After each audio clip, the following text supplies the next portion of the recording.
Selamat siang Bu Konita, selamat siang Bu Maria Ulfa dan Bu Zubed. Selamat siang. Ya, Pak Ponco sudah bergabung ya?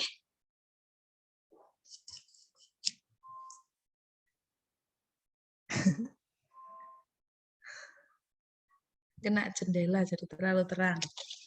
Saya jadi terlalu gelap. Sudah ini. Ya, Pak Ponco, apakah Pak Ponco? Bentar, saya pindah dulu. Oh iya, baik Pak. Sehat Bu Ika? Alhamdulillah Bu Konita, sehat Bu? Alhamdulillah. Juga sehat. Batuk-batuk dikit. Oh, batuk-batuk sedikit. Batuk-batuk.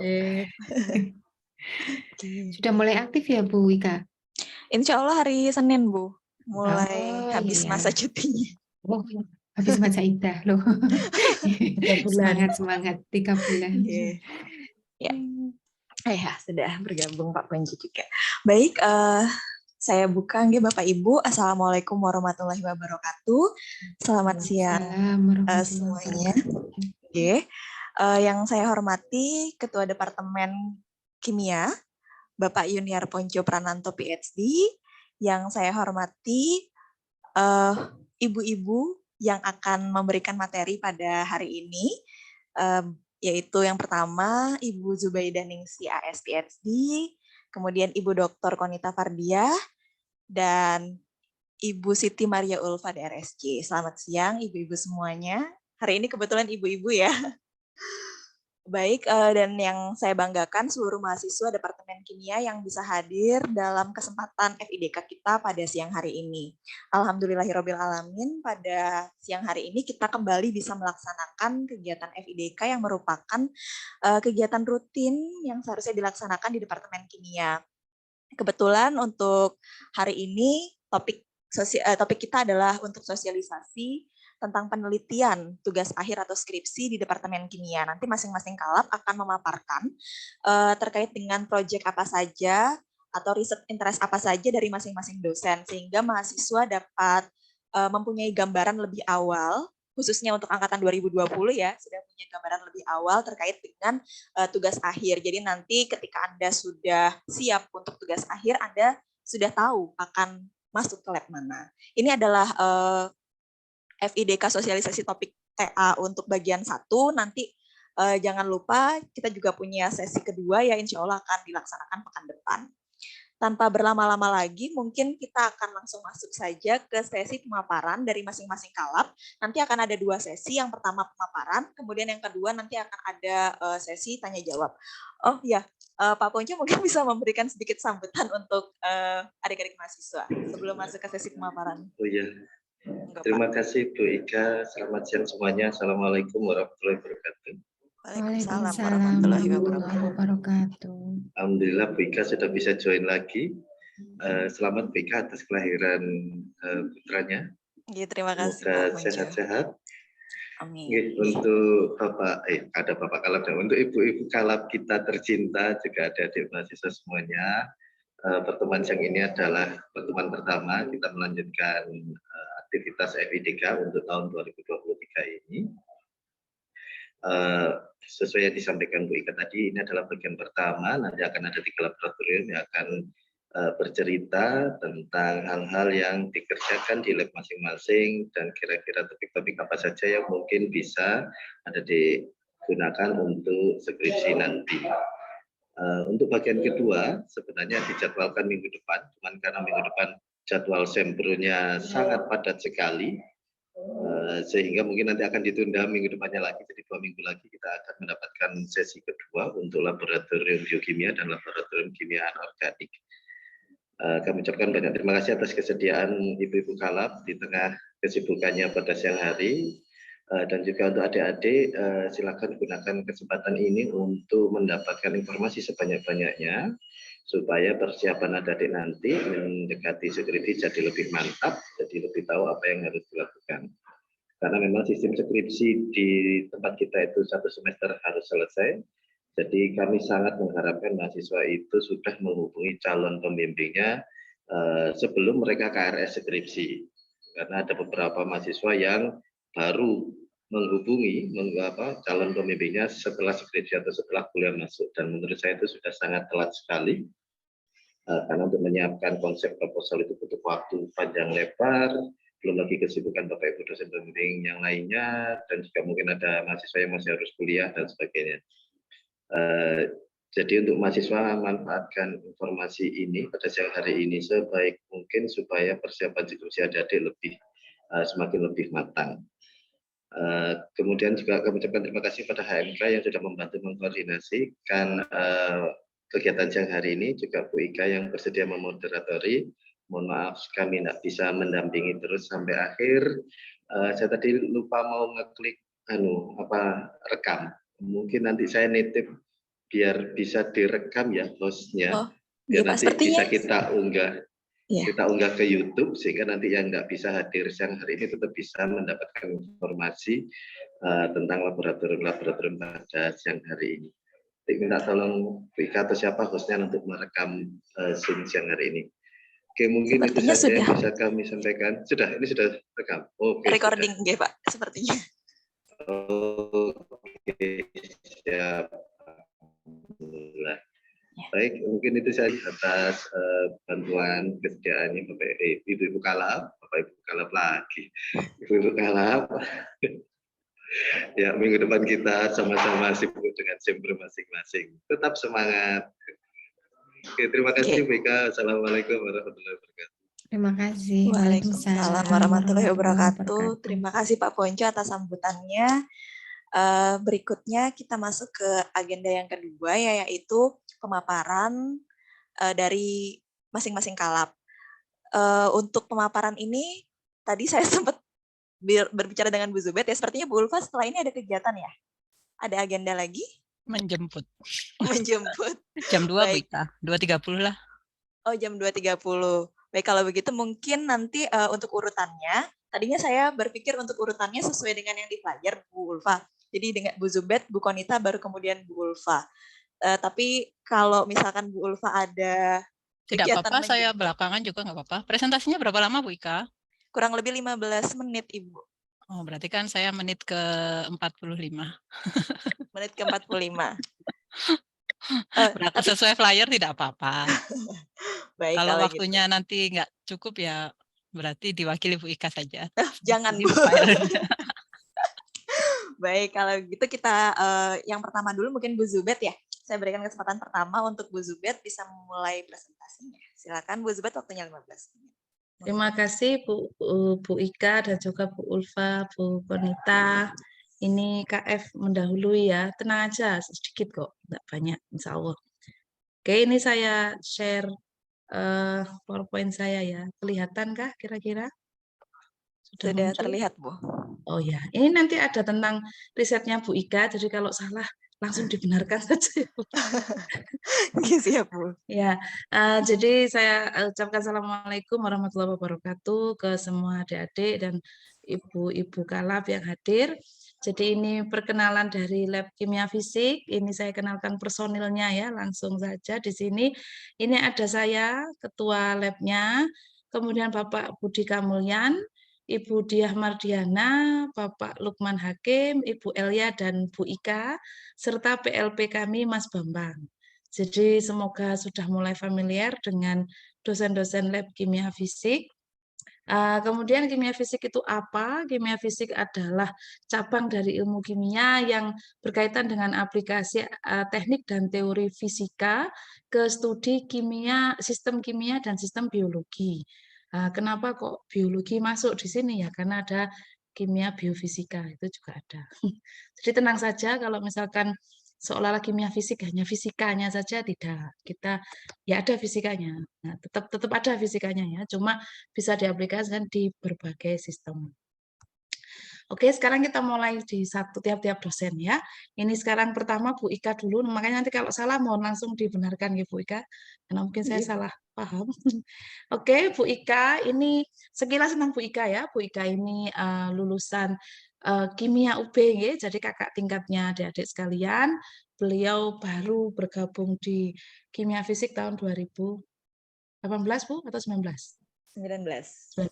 Oke. Nah, topiknya Bu Ika ini banyak berkaitan tentang nanopartikel silver ya, perak ya. Ya, jadi Bu Ika membuat nanopartikel perak secara caranya itu green sintesis ya, yang lebih ramah lingkungan dan juga karakterisasinya sebagai antibakteri. Di sini juga Bu Ika melakukan sintesis dan karakterisasi nanopartikel besi oksida Fe3O4 sebagai kandidat dalam drug delivery. Nah, sintesis dan ini pemanfaatannya nanopartikel ini adalah pada micropad. Jadi singkatannya adalah micro apa Bu? PET itu saya Microfluidic Microfluidic paper-based analytical devices. paper-based analytical devices. Jadi kayak membuat kit gitu ya Bu ya, yang bisa digunakan untuk mendeteksi ini diabetes lah istilahnya ya, bisa untuk pengembangan deteksi cepat penyakit ya pada tubuh manusia. Jadi sangat menarik ini ya adik-adik.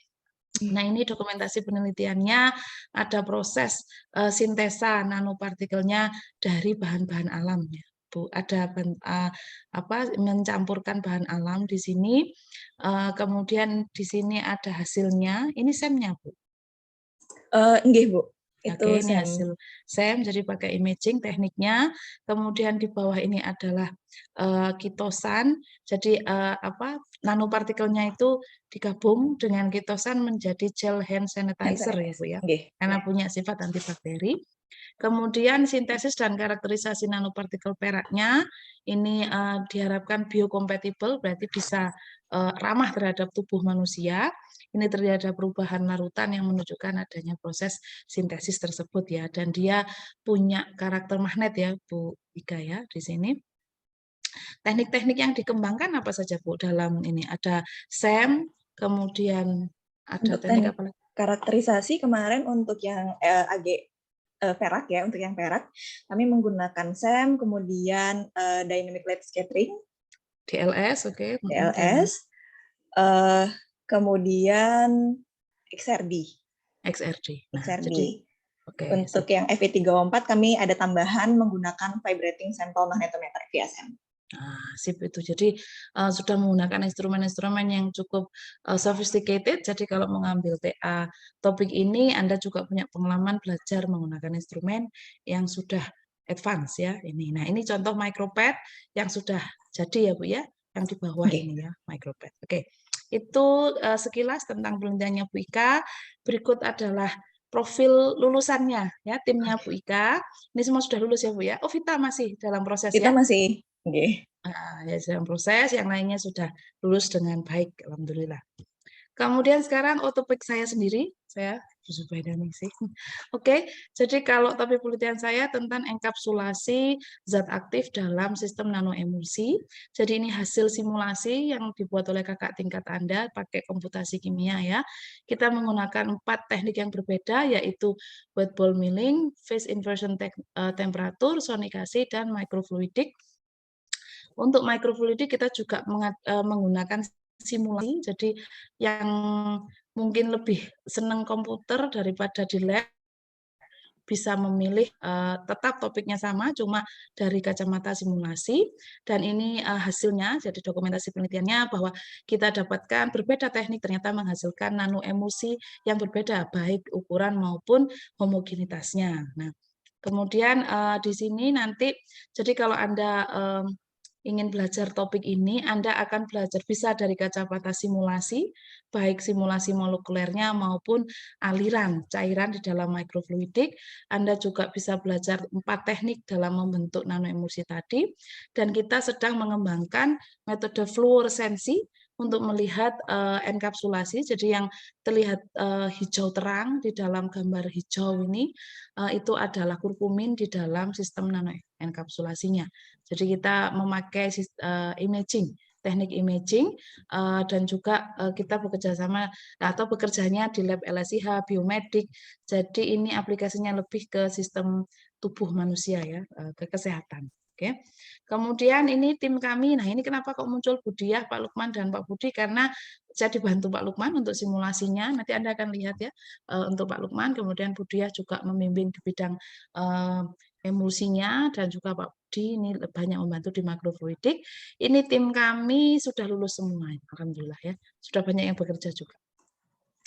Kemudian kalau Bu Diah Mardiana, ini topik beliau adalah lebih ke ini kimia material ya, berbasis dari ini bagaimana memanfaatkan zat-zat alami ya untuk kemudian yang ada di lingkungan kita bisa kembangkan menjadi apa saja. Contohnya dari laut, dari garam, dari tanaman maupun dari sisi lingkungan itu apa yang bisa kita lakukan dengan memanfaatkan dari zat-zat alami yang sudah ada di sekitar kita.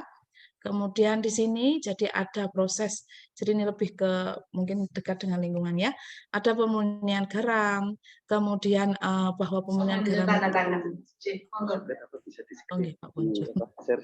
Jadi di sini mulai dari metodenya bagaimana, materialnya dikembangkan, bahan bakunya, kemudian di sini juga dilakukan eksplorasi bahan alam tadi, diubah menjadi membran apa, bisa nggak digunakan untuk memurnikan garam, membrannya dari apa, bisa dari air kelapa, dari komposit dan sebagainya. Jadi Bu Diah ini lebih banyak ke arah kimia material yang mendukung untuk kimia lingkungan.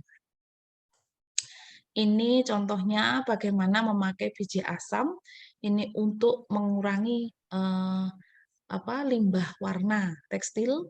Nah, ini merupakan salah satu penelitian yang dilakukan oleh Bu Diah. Beliau membentuk materialnya itu kayak adsorbennya yang alami untuk mengambil pengotor di lingkungan, khususnya pewarna kain ya. Kemudian selanjutnya siapa lagi? Ini Bu Diah juga dengan Bu Elia dan Pak Budi ini bekerja bersama di sini. Kalau yang ingin menjadi anggota tim Bu Diah mesti cinta lingkungan, ingin menambah ilmu dan bisa bekerja sama dalam tim, itu syaratnya dari Bu Diah ya. Bu Diah orangnya sabar sekali, jadi sangat rugi ya kalau tidak dibimbing beliau. Sedangkan ini topik penelitian Bu Elia, ini dosen KF yang lainnya. Bu Elia saat ini sedang menempuh S3, tapi di Departemen Kimia juga, jadi tetap bisa membimbing. Bu Elia mengembangkan simulasi juga. Saat ini simulasi pelipatan protein ya, yang berkaitan dengan penyakit dalam tubuh juga. Jadi ini ada kaitannya dengan kesehatan. Nah, tapi selain itu Bu Elia juga ada tentang bioplastik, jadi membuat plastik dari bahan-bahan alami yang nantinya itu biodegradable, bisa diuraikan di alam jadi yang lebih aman. Jadi kalau Anda juga pecinta lingkungan bisa bergabung dengan Bu Elia. Sedangkan Pak Lukman ini, nah kalau Pak Lukman ini spesial ya, spesial pakai telur karena kalau yang ingin TA dengan Pak Lukman biasanya diharapkan menulis tesisnya dalam bahasa Inggris. Kalau bisa ujiannya juga dalam bahasa Inggris, makanya double challenge ya. Tapi slogannya Pak Lukman, khusus mahasiswa yang tidak ingin topik penelitiannya biasa-biasa saja. Jadi kalau Anda masuk tim komputasi, Anda bisa bergaya ya, bilang bahwa penelitian saya tidak biasa-biasa loh ya. Nah, ini contohnya hasil-hasilnya menarik ya. Tadi yang kayak misal saya tadi itu juga dibantu oleh Pak Lukman itu pakai simulasi molekular. Ini bisa tentang adsorpsi, tentang masuknya air di dalam perangkap masuknya gas dalam perangkap air ya, itu bisa. Kemudian ini droplet air itu digambarkan secara simulasi molekulnya berjajar seperti apa dan sebagainya. Nah, ini banyak sekali yang bisa dikembangkan lewat simulasi. Kalau Anda ingin di bidang material, bisa misalkan penyimpanan hidrogen itu membuat baterai sodium, kemudian kalau mau biologi struktur dan dinamika misel, kemudian perhitungan energi ya, dan banyak lagi pemisahan gas maupun sifat termodinamika air pada antarmuka. Nah, itu kira-kira 6 dosen di bidang kimia fisik beserta topik-topik risetnya yang bisa Anda ikuti, ya Anda kembangkan. Dan lab KF juga istilahnya kalau Anda punya di lab KF tidak harus di lab KF. Jika diperlukan seperti di tim saya atau timnya Bu Ika, bisa ke biomedik, bisa ke LSIH, bisa ke bioscience sesuai dengan yang dibutuhkan. Instrumennya pun juga bisa yang advance tergantung dengan yang dibutuhkan. Kalau yang komputasi sudah punya lab sendiri di atas dekatnya ruang pertemuan, itu juga khusus lab komputasi. Jadi saat ini masih tergabung dengan KF, tapi kayaknya nanti akan berdiri sendiri. Jadi Anda punya, maksudnya labnya banyak lah ya, bisa kemana-mana sebetulnya. Oke, terima kasih Bu Ika. Baik, terima kasih Bu Zubet atas pemaparannya. Berikutnya kesempatan yang kedua saya berikan kepada Bu Konita, nggih. Ya, terima Oke. kasih Bu Ika. Silakan Bu Konita, mungkin bisa share screen. Oke, terima kasih Bu Ika. Sebentar saya share screen dulu.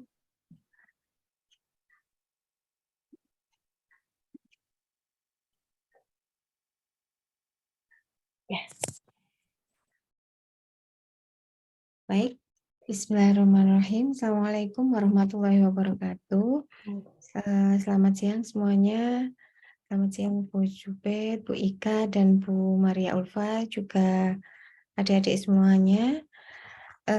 Pada siang kali ini, giliran Laboratorium Kimia Analitik ya, untuk mempresentasikan topik-topik riset yang dilakukan di laboratorium kami. Untuk stafnya tentunya sudah familiar ya, karena ini angkatan 2020 ya, 2020-2019 tadi di undangannya ya, di flyer. Bahkan sebagian sudah, yang 2019 sudah TA ini ya sebenarnya.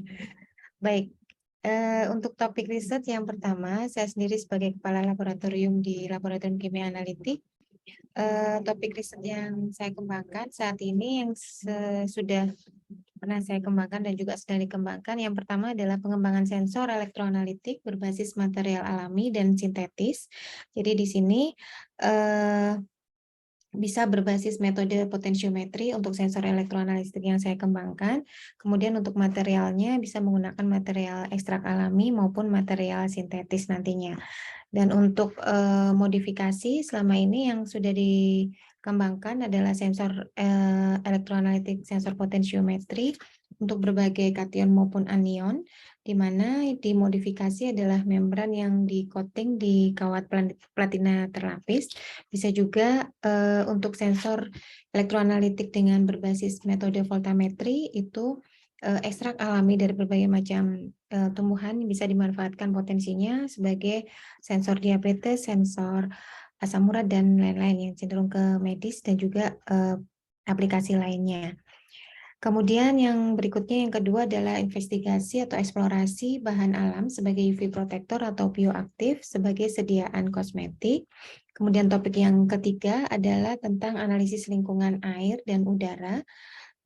Dalam hal ini untuk lingkungan air yaitu pengolahan air atau water treatment, baik air baku, air minum, ataupun pengolahan air limbah.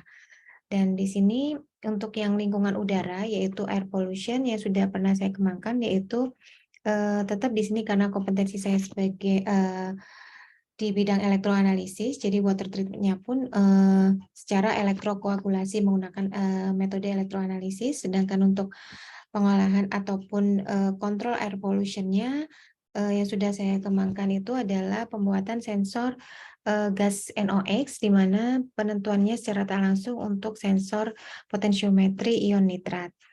Nah, kemudian ini untuk publikasi NX Scopus 2 dan organisasi profesi yang saya ikuti adalah Himpunan Kimiawan Indonesia. Berikutnya adalah staf di Laboratorium Kimia Analitik adalah Ibu Profesor Dr. Ani Mulya Suryani. Beliau mengembangkan beberapa topik riset secara prinsipnya sama dengan apa yang sebidang dengan saya, yaitu tentang elektroanalisis. Beliau mengembangkan riset tentang pengembangan sensor elektrokimia berbasis ion imprinted polymers (IPS) dan molecularly imprinted polymers atau MIPS dan nanopartikel.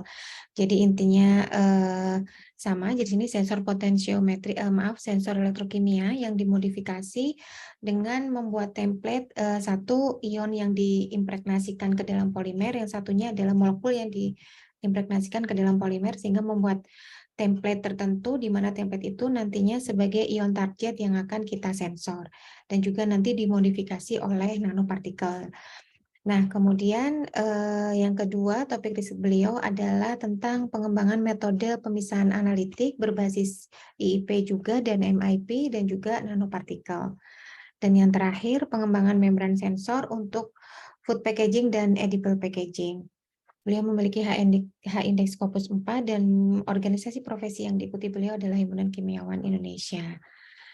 Berikutnya adalah staf laboratorium kimia analitik yang mungkin sudah tahu juga, yaitu Bapak Profesor Dr. Insinyur Adam Wirawan MS.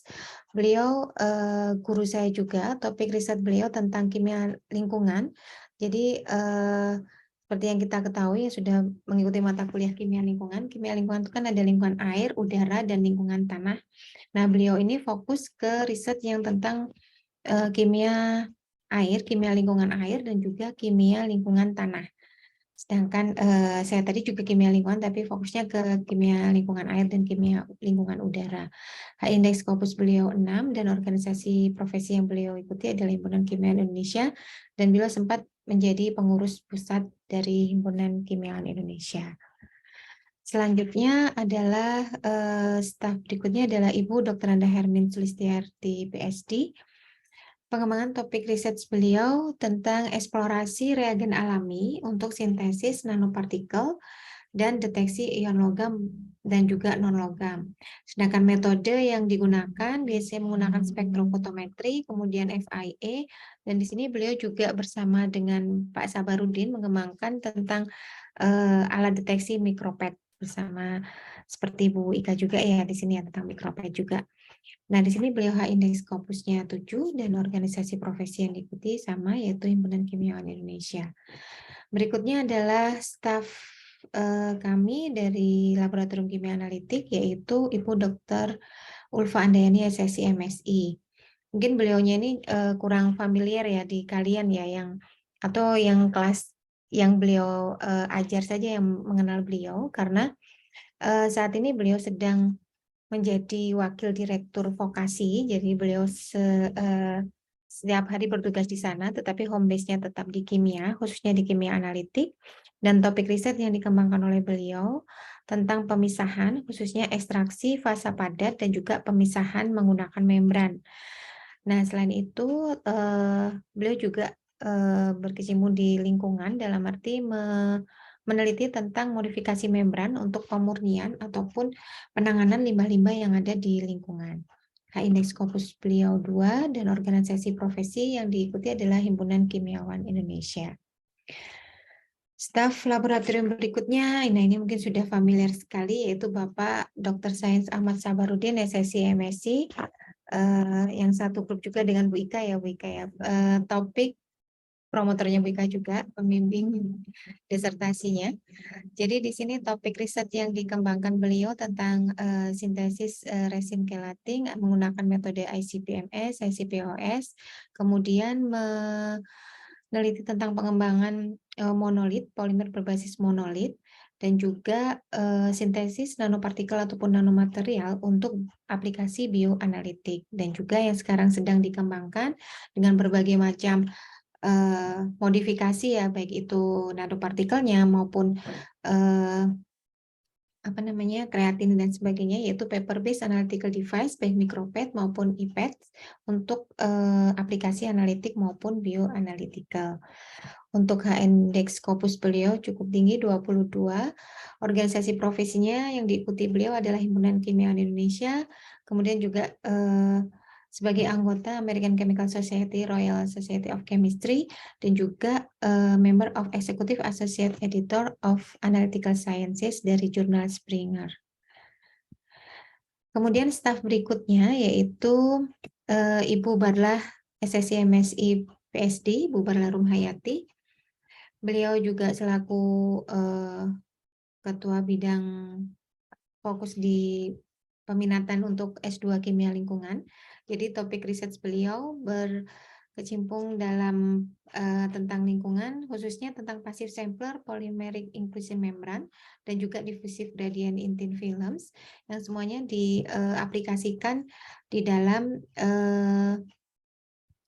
pengukuran air, baik pengukuran khususnya untuk analit fosfat, baik dalam air sedimen maupun perairan di permukaan.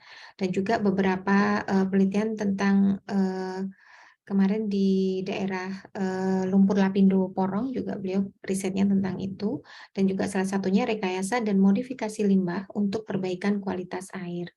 H-index Scopus beliau 3 dan organisasi profesi yang diikuti adalah Himpunan Kimiawan Indonesia.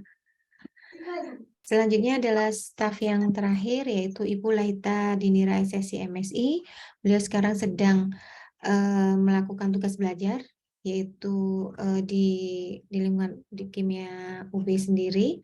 Adapun topik riset beliau adalah pengembangan pasif sampler diffusive gradient in thin film atau DGT, kemudian pengembangan diffusive layer DGT, dan juga pengembangan adsorben berupa nanopartikel untuk binding layer DGT. H-index Scopus sementara belum atau kosong. Untuk organisasi profesi yang diikuti adalah Himpunan Kimiawan Indonesia.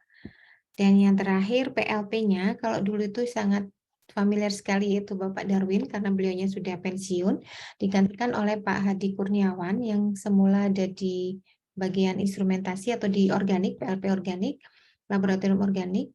Jadi di sini nanti dia laboratorium analitik, untuk PLP-nya adalah Pak Hadi Kurniawan, di mana tugas pokoknya membantu pelaksanaan praktikum, kemudian tugas akhir, penelitian tugas akhir mahasiswa, dan juga semua topik riset dosen ataupun staf laboratorium kimia analitik. Berikut beberapa publikasi dosen kimia analitik 5 tahun terakhir. Berikut adalah di tahun 2018, kemudian tahun 2019, kemudian tahun 2020, 2021, dan yang terakhir tahun 2022. Adapun publikasi buku yang sudah diterbitkan oleh staf analitik, yaitu oleh Ibu Hermin Sulistiarti, ini menunjang ya untuk pembelajaran KAD1 ya, atau Kimia Analitik Dasar menggunakan 2 buku ini. Jadi yang pertama diterbitkan Bu Hermin adalah Kimia Analisa Dasar untuk Analisis Kualitatif. Kemudian yang kedua, Kimia Analisis Kuantitatif, Bu Hermin beserta Ibu Ani. Dan ini adalah buku yang diterbitkan oleh Pak Adam Wiryawan, Kimia Analitik. Kemudian untuk Ibu Ani Mulya Suryani menerbitkan atau menyusun buku tentang elektroanalitik dasar dan aplikasi, edisi pertama dan edisi revisi. Dan yang terakhir ada buku yang disusun oleh Ibu Berlarum Hayati tentang sedimen perairan. Demikian, terima kasih yang bisa saya sampaikan. Mungkin nanti lebih dalam lagi di sesi tanya jawab. Terima kasih Bu Ika. Bu Konita atas pemaparannya. Dan yang terakhir saya ada di Ulfa. Silakan Bu Ulfa untuk memulai. Baik, terima kasih Bu Ika. Selamat siang semuanya. Assalamualaikum warahmatullahi wabarakatuh. Waalaikumsalam warahmatullahi wabarakatuh. Saya agak terganggu nih, mahasiswanya tidak ada yang buka kamera. Bagi yang tidak ada kendala, silakan buka kamera ya. Sepertinya kalian nontonin kita gitu, tapi kita nggak bisa nontonin kalian.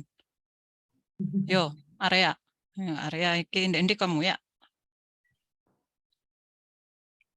Dibiasakan ya teman-teman, kalau misalnya ya oke lah sekarang memang dilakukan secara daring gitu. Cuman alangkah baiknya jika memang tidak ada kendala apapun ya bisa membuka kamera ketika kita berinteraksi melalui layar Zoom gitu ya.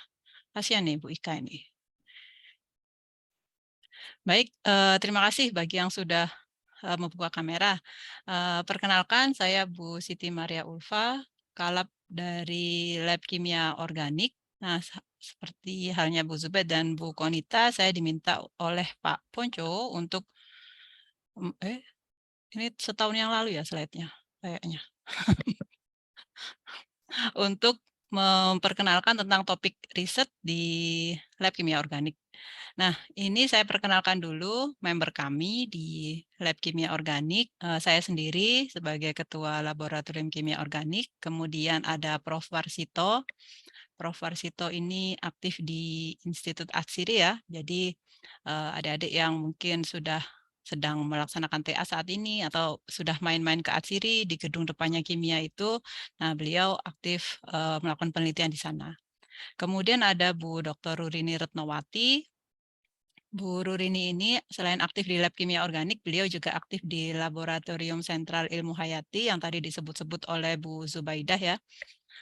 Kita juga melakukan, Anda semua boleh melakukan penelitian di sana juga gitu.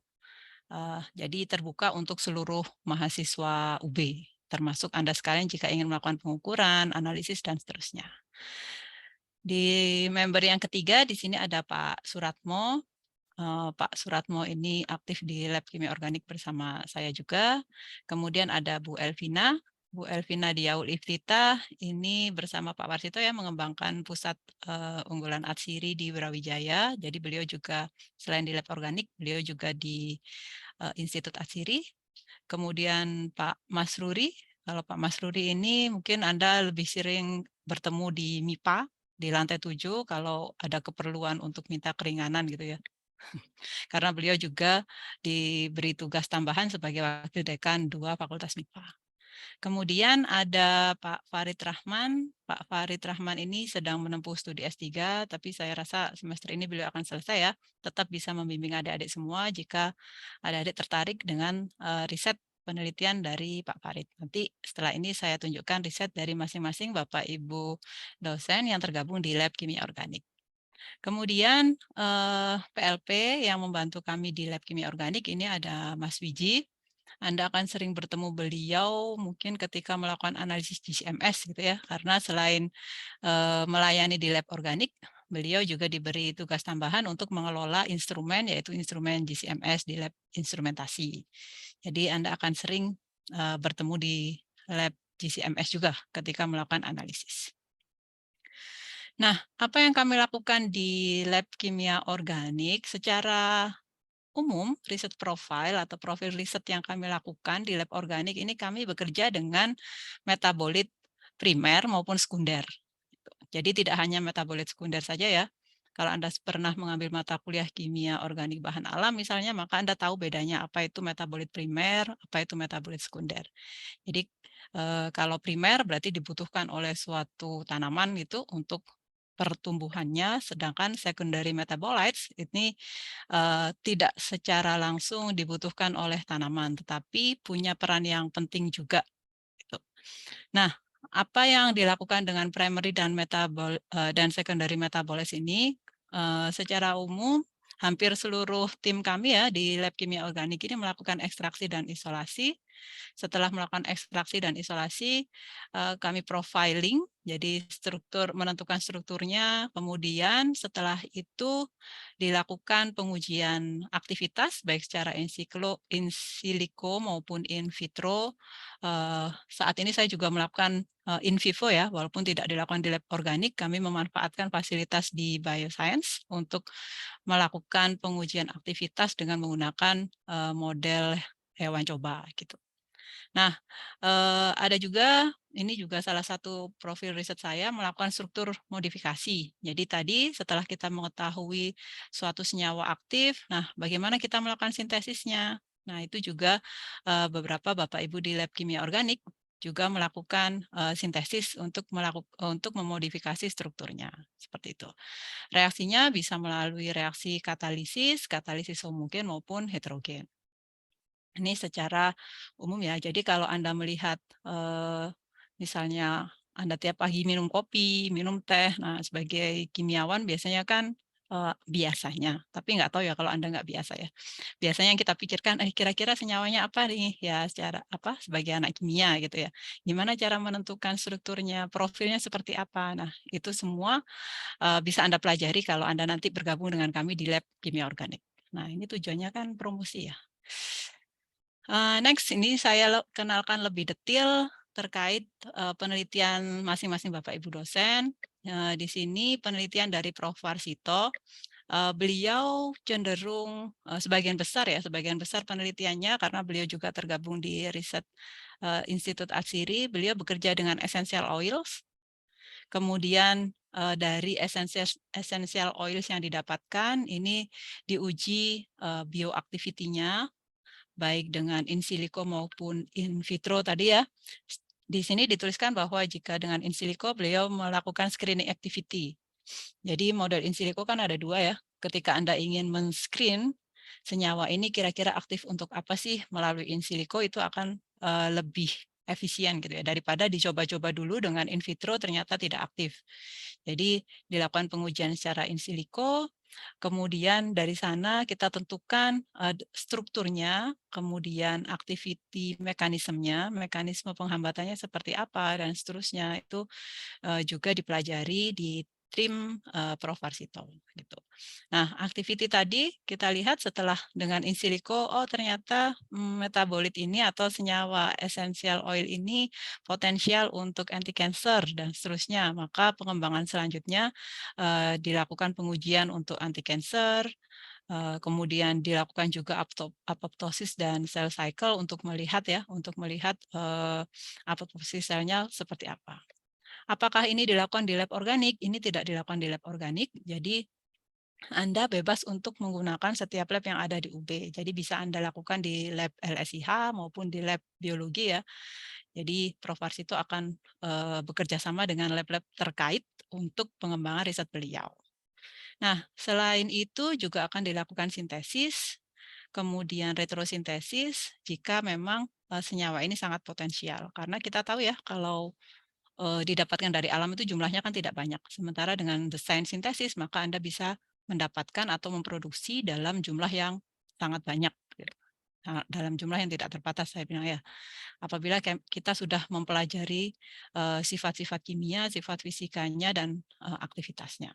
Jadi ini yang dikembangkan oleh Prof. Warsito, utamanya terkait dengan pengembangan dan derivatisasi dari essential oil, serta pengujian-pengujiannya. Berikutnya adalah Dr. Rurini Ratnawati, dikenal dengan Bu Rurini ya, Anda menyebutnya. Nah ini tadi yang saya sebutkan, Bu Rurini aktif di Lab Kimia Organik, juga tergabung dalam Elkamia. Ini kolaborasi dengan Lab Analitik ya, dengan Bu Hermin. Beliau banyak bekerja dengan Bu Hermin. Yang dilakukan Bu Rini ini eksplorasi bahan alam untuk lead compound, untuk obat-obatan juga, anti kanker, antioksidan, anti hipertensi, anti mikroba. Dan saat ini beliau sedang fokus di ini, pendeteksian halal. Jadi fokus riset saat ini identifikasi lemak menggunakan zat warna alami untuk deteksi halal. Di sini ada berbagai macam lemak nih. Dari lemak ayam, sapi, kambing, kemudian ada babi juga. Kemudian beliau menggunakan ekstrak dari senyawa bahan alam ya. Ini di sini banyak nih dihias sama beliau dengan berbagai macam senyawa bahan alam yang sudah beliau teliti gitu. Kemudian dari situ, dari ekstrak bahan alam itu dilakukan pengujian secara spektrofotometri dengan untuk mendeteksi kehalalan dari lemak ini. Seperti itu. Nanti Anda mendapatkan gambar seperti ini. Kemudian dari situ kita bisa menentukan mana lemak yang babi dan non babi. Itu ya. Jadi menarik sekali, warna-warni nih nanti deteksinya. Berikutnya adalah Bapak Suratmo. Pak Suratmo ini sudah lama sekali bekerja dengan essential oil juga, utamanya adalah minyak ganda purah. Kalau Anda praktikum kimia organik, Anda di kimia organik di semester berapa itu? 3 kayaknya ya. Itu Anda bekerja melakukan sintesis sederhana ya, mensintesis metil salisilat dari asam salisilat dan metanol. Nah, yang baunya nyegrak-nyegrak itu. Bau balsem ya. Nah, Pak Ratmo ini bekerja dengan turunan senyawa metil salisilat. Kemudian dilakukan pengujiannya sebagai senyawa antioksidan, antiinflamasi, antibakteri atau anti kanker. Seperti itu. Jadi yang tertarik dengan sintesis dan modifikasi struktur, nah ini nanti bisa bergabung di timnya Pak Ratmo. Selanjutnya ada Pak Farid, itu gambar di pojokan itu Pak Farid lagi nyelam tuh. Jadi kalau kalian yang punya hobi diving, nanti diajak Pak Farid nyelam ke laut untuk ngambil sepong. Jadi itu foto beliau sendiri tuh di dasar laut, mengambil spong, mengambil sampelnya sendiri, menarik ya. Kemudian dilakukan analisis, isolasi, dan identifikasi struktur yang didapatkan dari spong. Kalau tadi Pak Warsito, Bu Rurini, dan Pak Suratmo itu bekerja dengan tanaman yang ada di daratan ya. Nah, Pak Farid ini anti mainstream. Jadi beliau bekerja dengan spong yang ada di dasar laut gitu.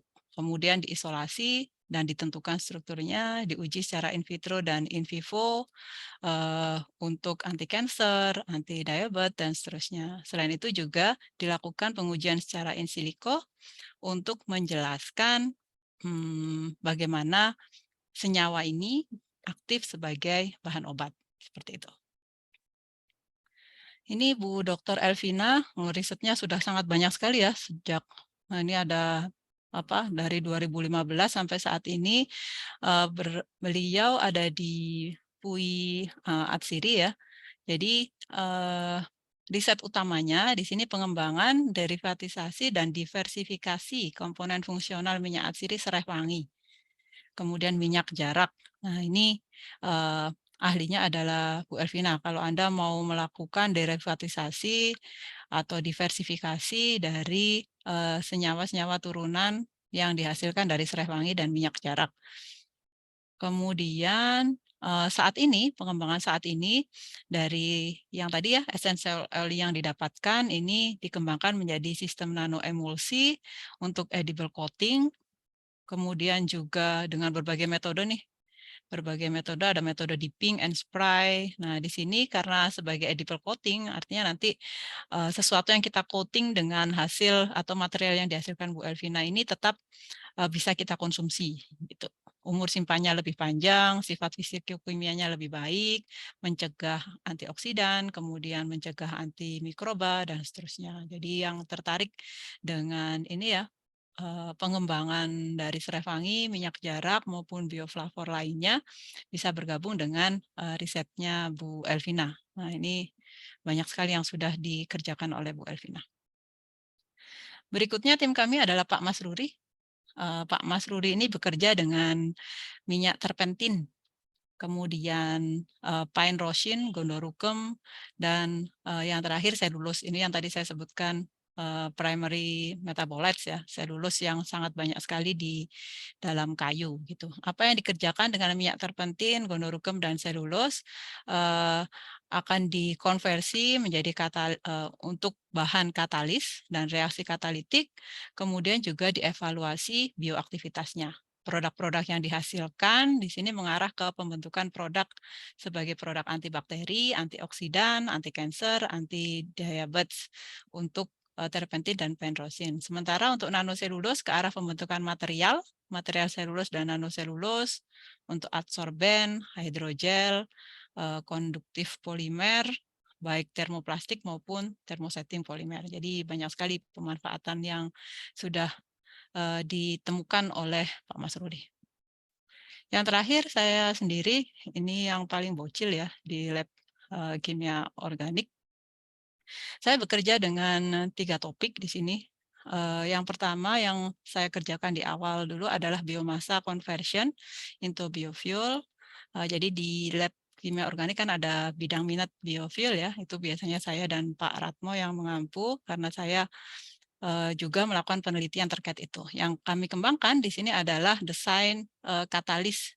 Jadi desain katalis untuk reaksi katalitik hidrogenasi. Ini beberapa graphical abstract yang kami buat di beberapa paper. Jadi nanti Anda akan mendesain suatu katalis. Di sini contohnya nikel, alumina, zirkonia. Kemudian direaksikan dengan senyawa-senyawa bahan alam potensial yang bisa kita gunakan untuk sumber biofuel. Jadi kita akan mempelajari reaksi katalisisnya seperti apa, kemudian faktor-faktor yang berpengaruh apa saja. Apakah temperatur, apakah waktu reaksi. Nah, dari konversi ini maka kita mendapatkan senyawa-senyawa yang berpotensi sebagai bioenergi melalui katalitik hidrogenasi. Kemudian topik lainnya yang saya kembangkan juga ini tentang scientification of jamu. Jadi kalau Anda minum jamu kan mesti ini jamu A bisa membuat Anda tidak terlalu pusing setelah mengerjakan sintesa organik gitu ya. Jamu B ini untuk mengatasi gejala mual-mual ketika telah melakukan mekanisme reaksi, gitu, telah membuat mekanisme reaksi dan seterusnya ya. Nah, ini selama ini kan hanya sebagai rumor-rumor aja ya kalau beli jamu di Mbok Gendong itu ya. ini bisa untuk itu, ini bisa untuk ini. Nah, di sini kami melakukan isolasi, purifikasi, sampai dengan penentuan struktur manakah yang kira-kira paling potensial untuk mencegah tadi berbagai simptom yang terjadi pada Anda gitu ya. Jadi kita benar-benar bekerja dari mulai isolasi di sini, kemudian difraksinasi sampai mendapatkan sufraksi, sampai kita tentukan strukturnya dengan instrumen misalnya NMR. Walaupun UB tidak punya NMR, kita bisa mengakses NMR yang ada di ITB atau bahkan di luar negeri ya, karena kita punya kerjasama dengan universitas-universitas di luar sana. Dan kita tentukan ini fraksi-fraksi yang paling aktif yang mana dan seterusnya. Nah, jika Anda tertarik dengan isolasi, pemurnian sampai penentuan struktur, nah silahkan bergabung di lab organik.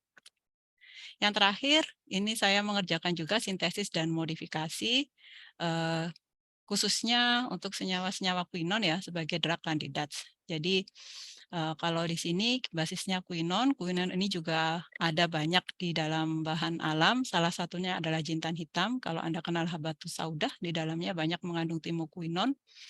Itu potensial, tetapi perlu dikembangkan lebih lanjut untuk meningkatkan bioavailabilitasnya. Dan di sini kita memodifikasi strukturnya supaya senyawa itu punya khasiat yang lebih baik gitu ya dari yang ada sekarang. Dari saya cukupkan. Terima kasih Bu Ika. Enjoy Organic Chemistry. Baik, terima kasih Bu Maria Ulfa atas pemaparannya. Sudah banyak sekali ya yang bisa kita lihat di situ. Sebelum saya lanjut ke sesi diskusi, ini benar kata Bu Ulfa ya, mahasiswa mohon dinyalakan semua kameranya mungkin ya. Karena di sini yang saya lihat menyalakan kamera memang mayoritas adalah dosen-dosennya saja. Mahasiswanya bahkan ada yang live group, live ini ya, live Zoom ya. Kenapa ya? Ada masalah apa Anda dengan dosen-dosen ini? Oke, karena kenapa saya mengatakan Anda harus menyalakan kamera, karena setelah ini kita akan masuk sesi diskusi dan itu adalah sesi Anda. Anda yang akan berperan di sini, bukan lagi Bapak Ibu Kalap ya, Ibu-Ibu Kalap ya. Jadi Anda dipersilakan untuk membuka kamera dan menyampaikan pertanyaan. Tadi saya cek di kolom chat juga tidak ada pertanyaan yang masuk. Dan saya berharap Anda bisa menyampaikan pertanyaan secara langsung. Tadi sudah disampaikan oleh Bu Ulfa bagaimana kekhasan dari lab organik, kemudian Bu Konita juga dari lab analitik, dan Bu Zubed dari lab kimia fisik. Selanjutnya untuk mahasiswa mungkin ada pertanyaan untuk Bu Ulfa, Bu Konita, dan Bu Zubed. Sudah ada, baik.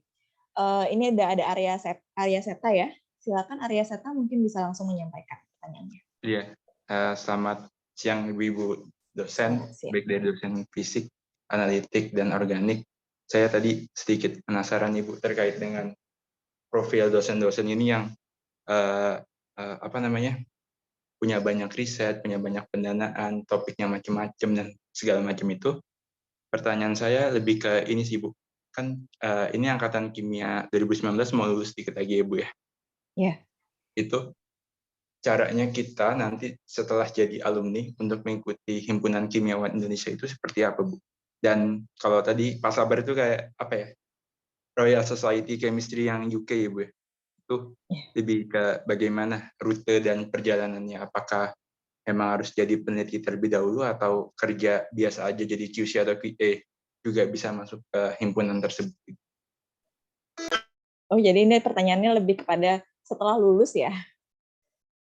Iya, Ibu. Bukan pada topik sosialisasi ini. Arya sudah TA ini. Oh, Arya sudah TA. Arya TA di mana? Di lab apa? Organik, Ibu. Oh, dengan Bu Ulfa ya, Bu? Bukan. Oke, monggo mungkin siapa Bu Ulfa mungkin mau menjawab pertanyaannya Arya. Enggak, Pak Ponco aja. Tentang ya. HKI. Pak Ponco masih bergabung ya? Kalau tentang HKI Pak Ponco lebih familiar kayaknya, ya Bu Zubed ya. Karena saya juga tidak tahu syarat untuk menjadi kayaknya. Untuk menjadi anggota HKI itu daftar aja ya. Daftar di websitenya. Ya, ada website masing-masing itunya ya, sepertinya Bu Zubed, Bu Ulfa. Yang saya dilakukan. tahu untuk RSC ya, karena saya juga anggota RSC, Arya. Kalau RSC ini Anda harus mendaftar dengan nominal pendaftaran yang lumayan besar. Selain itu harus dinominasikan oleh minimal 2 orang yang sudah menjadi anggota di RSC gitu. Jadi misalnya Arya mau mendaftar sebagai anggota di RSC, Royal Society Chemistry yang dari British itu ya, itu pada saat apply Anda akan diminta memasukkan siapa apa istilahnya reviewer apa sih rekomendasi ya Bu Ika ya, siapa yang merekomendasikan Anda, dan itu nanti Anda diminta CV atau apa ya saya lupa. Kemudian orang yang Anda tulis di situ itu akan dikirimin email dan diminta pendapatnya tentang area ini seperti apa, topik risetnya apa, dan seterusnya.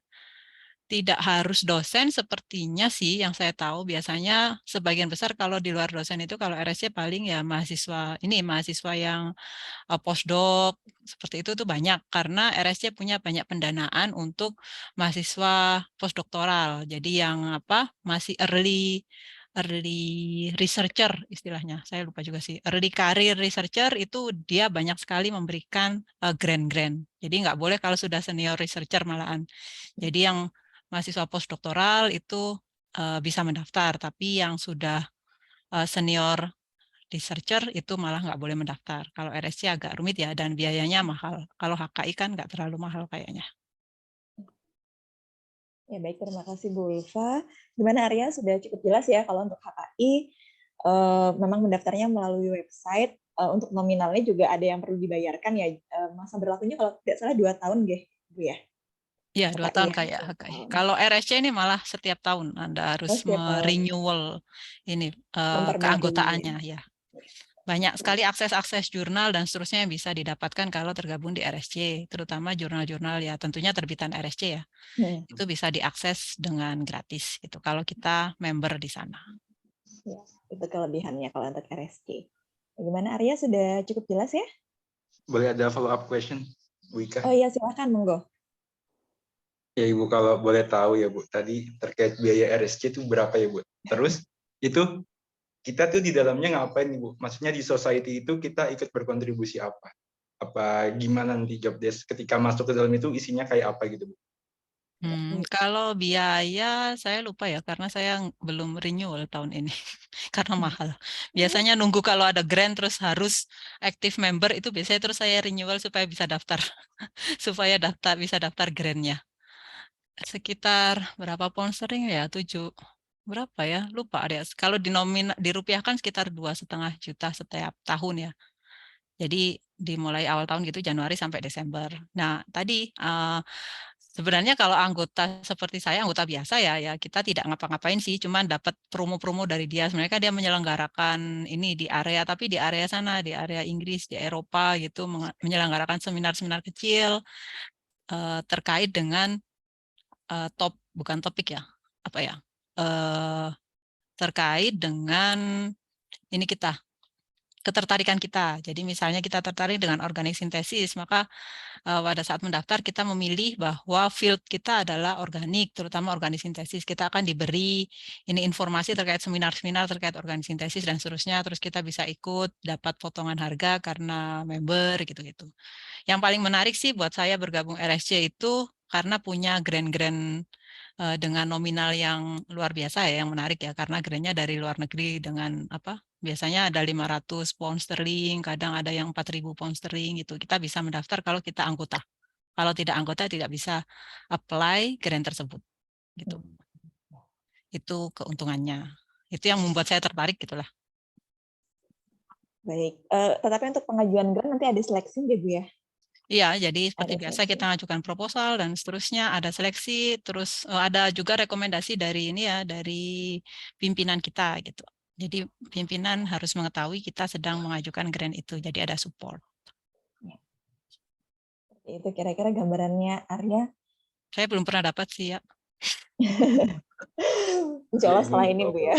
Amin. Amin.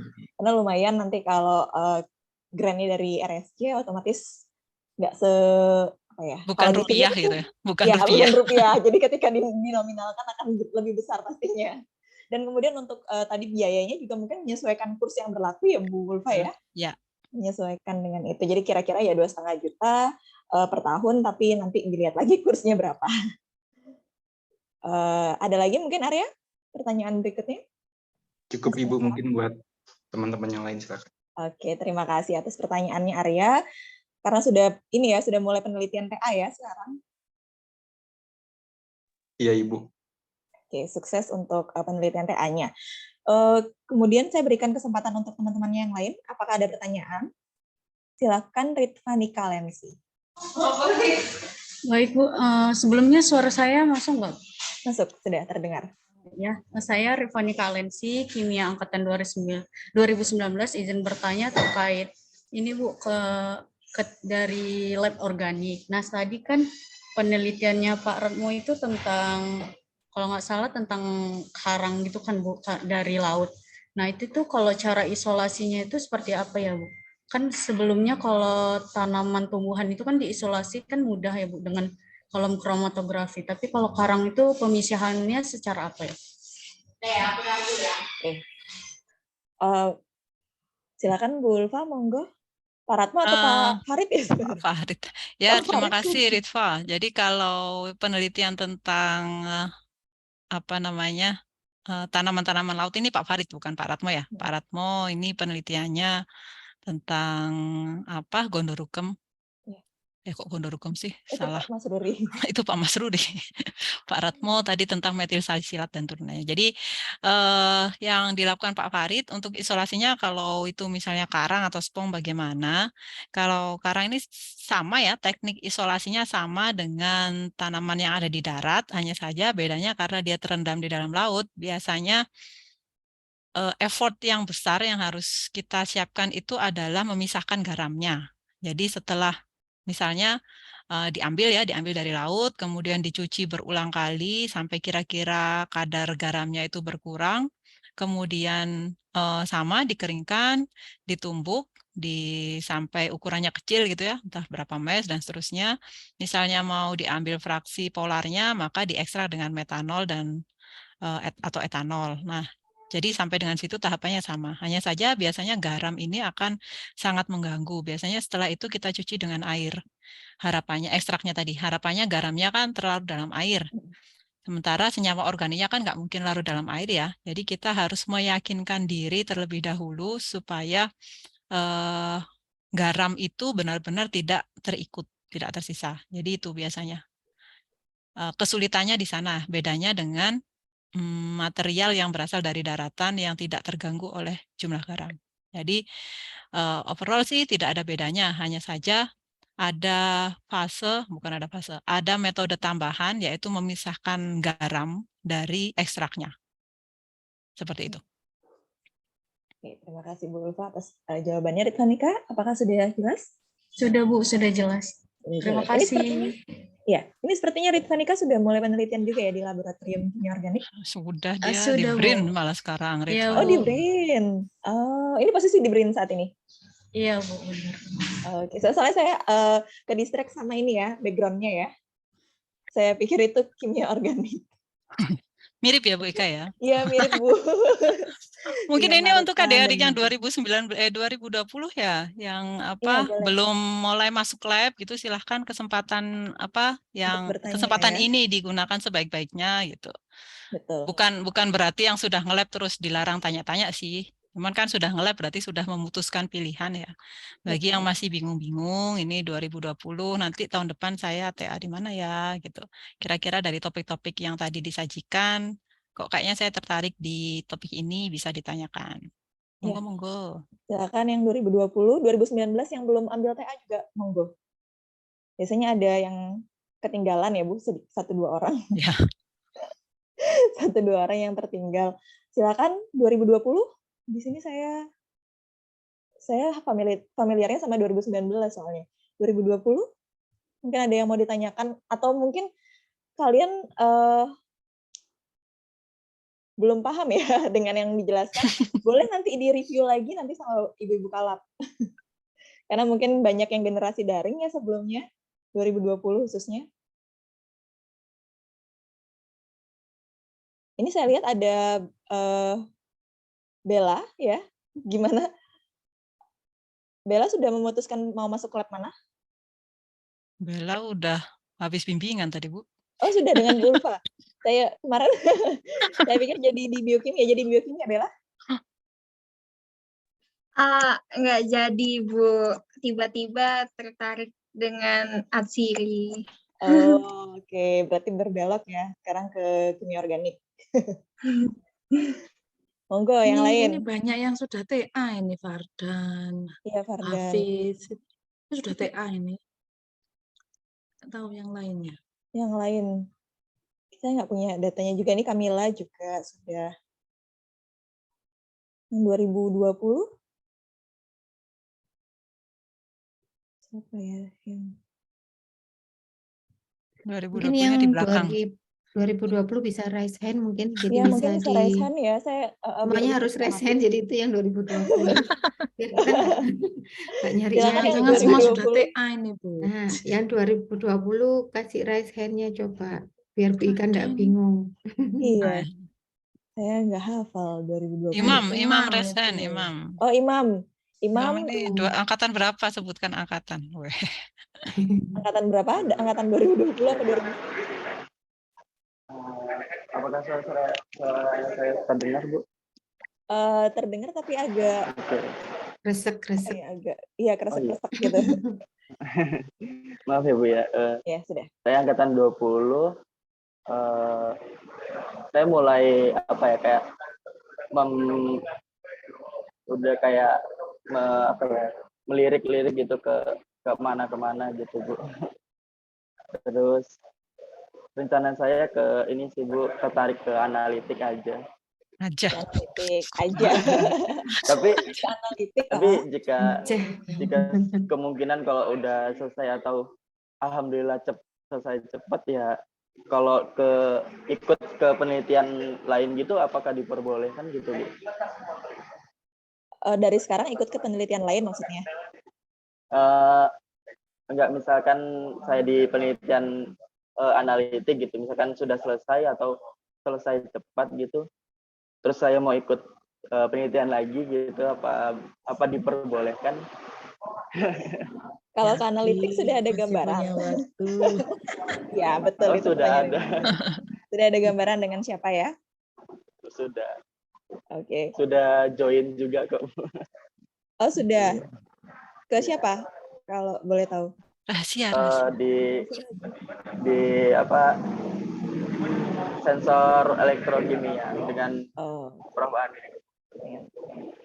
Kalau memang kalau sebenarnya ya, kalau memang sudah skripsi, Anda tertarik dengan riset dan masih ada waktu, silakan saja gitu. Tapi biasanya mahasiswa akan lebih tertarik untuk mulai hunting pekerjaan gitu biasanya ya. Ini unik ya, Imam berarti masih mau tetap ke riset ya. Kalau memang seperti itu berarti Anda ada kepikiran untuk lanjut S2 mungkin ya. Ambil simulasi aja, Mas. Nah, bisa juga. Lebih simulasi tidak molekuler. Itu lebih pusing itu. Jadi lebih nganggur itu, bisa melakukan penelitian yang lain. Nggak harus di lab. Rumah sambil leyeh-leyeh. Itu benar-benar work from anywhere. Jadi bisa akses ke server, Anda bisa work from anywhere. Tapi ya tetap harus paham prinsip-prinsip kimia. Itu jadi kalau masih tertarik bisa itu, Mas. Ya. Apa yang sedang Anda lakukan di analitik disimulasikan itu. Tapi nggak tahu kayaknya pembimbingnya mau apa enggak, karena kan enggak ada kewajiban membimbing. Iya, betul. Pembimbingnya nanti kita Pembimbingnya Bu Elia kan dari analitik. Bu Elia dari kimia fisik, Bu. Makanya, Iya. jadi ya kalau promotornya kan dari analitik.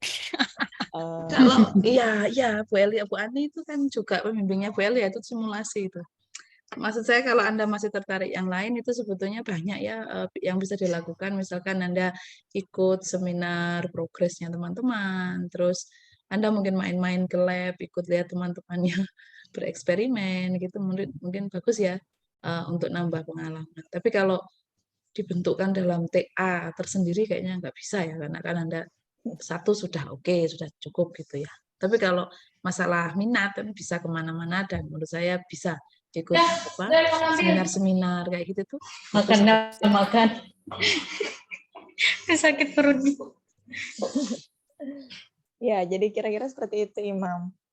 Wet lab dengan dry lab ya, kalau misalkan mau pakai simulasi itu jauh lebih mendukung nanti untuk penelitiannya Imam saat ini. Tapi kembali lagi perlu didiskusikan juga dengan dosennya, apakah bersedia untuk membimbing atau tidak, karena kan di situ tidak ada kewajiban ya untuk Imam sebenarnya penelitian dengan dosen tersebut, kecuali mungkin kalau memang berminat tergabung dalam risetnya beliau, itu akan jauh lebih mudah bergabung dengan dosennya. Apalagi kalau misalkan ini tadi ada Arya ya, menawarkan fast track ya. Tapi kalau untuk Imam, sepertinya masih bisa mendaftar, karena masih angkatan 2020. Oke, ada Imam cukup? Apakah ada yang mau ditanyakan lagi? Sudah cukup, Bu. Terima kasih banyak, Bu. Oke, terima kasih. Yang lain 2020. Ternyata pada angkatan 2020 semua. 2020 ada lagi? 2019 yang belum ambil TA siapa ya? Mungkin bisa raise hand. Ada 2020 itu, Bu. Nggak ada lagi ya? Berarti ini semuanya. Sudah ngambil TA semua. Wah. Makanya nggak ada yang bertanya. Sudah tahu apa yang mau dikerjakan ya? Nggak tahu kayak jadwal proposal. Rifat Gani itu kan lagi MBKM. Itu Mas Rifat, itu memang lanjut TA atau bagaimana, Mas? Rifat Gani. Izin tidak, Bu. Mohon maaf sebelumnya belum bisa cam karena kameranya terkendala. Jadi rencananya sih kalau bisa dilanjutin ke TA, saya lanjutkan, Bu. Begitu ya. Oke. Iya. Cuma nanti tergantung dari pembimbing di sini. Ya itu mungkin Bu Ika belum memilih, tapi mungkin karena sudah ada proyek MBKM jadi punya gambaran nanti mau TA apa, itu mungkin sudah punya gambaran. Iya benar. Ya, kemarin juga. Gimana Rifat? Iya, rencananya nanti mau ngambil di anorganik sih, Bu. Jadi linear sama yang di sini gitu. Oke, memungkinkan ya untuk untuk melanjutkan TA dari MBKM-nya. Karena sebelumnya juga sudah ada yang seperti itu ya di kimia fisik kemarin dengan Bu Elia dan salah satu pembimbingnya juga dari luar UB. Jadi memungkinkan sekali. Irfan Fadil sepertinya juga kemarin mengambil ya MBKM ya. Iya Ibu. Bagaimana? Apakah sudah tahu akan mengambil apa saat ini? Saat ini mengambil kimia analitik Ibu. Oh, analitik, oke. Apakah melanjutkan yang kemarin nggak juga? Nggak bisa Ibu ternyata. Udah ngomong sama Pak Rahmat. Oke. Ya, mungkin ada sebagian yang beruntung bisa melanjutkan dari apa yang sudah dikerjakan pada saat MBKM. Monggo dilanjutkan gitu, tapi tetap didiskusikan lagi dengan pembimbing yang ada di UB. Kayak Mas Hafiz itu juga dari MBKM, itu skripsinya join ya, dari Paragon dan dari kimia. Jadi kayak joint research gitu. Jadi melanjutkan dari MBKM. Dan pembiayaannya kayaknya dari Paragon itu. Tapi pembimbingnya dari kimia analitik dan kimia fisik gitu, Mas Hafiz. Oke, menarik ya Bu ya. Kemudian juga kita juga punya alumni sebenarnya ya di BRIN ya, Dita, Wahyu Dita Saputri. Mungkin nanti kalau misalkan adik-adik mahasiswa tetap mengikuti FIDK, kebetulan nanti misalnya alumni mengisi yang bekerja di BRIN, nanti bisa ditanyakan apakah memungkinkan jika melanjutkan TA dengan beliau, karena beliau juga kan alumni kita, dan kemudian apakah beliau menerima mahasiswa bimbingan, nanti bisa dikolaborasikan dengan dosen-dosen UB seperti itu ya. Jadi penelitiannya nanti nggak harus di UB, bisa seperti Ritmanika tadi di BRIN ya. Kalau Mbak Dita simulasi loh ya. Iya, itu simulasi. Kan alumni bimbingannya Pak Lukman. Iya, benar. Bimbingannya Selain Pak Dita Lukman. ada April. April ini alumni analitik. Analitik. Kalau di Ada. BRIN sangat memungkinkan Bu Ika kalau misalnya dilanjutkan untuk tugas akhir ya. Jadi saat ini saya punya 3 mahasiswa bimbingan S1 dari kimia yang penelitiannya di BRIN. Bahkan satunya Sofi ini MBKM ya, saat ini MBKM, dan MBKM itu pun bisa kita konversi menjadi skripsi, tapi tetap mengikuti SOP yang ada di jurusan gitu.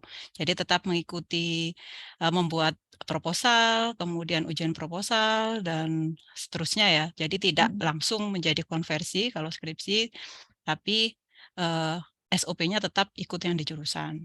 Jadi walaupun MBKM pun, MBKM itu boleh dikonversi menjadi skripsi dengan catatan.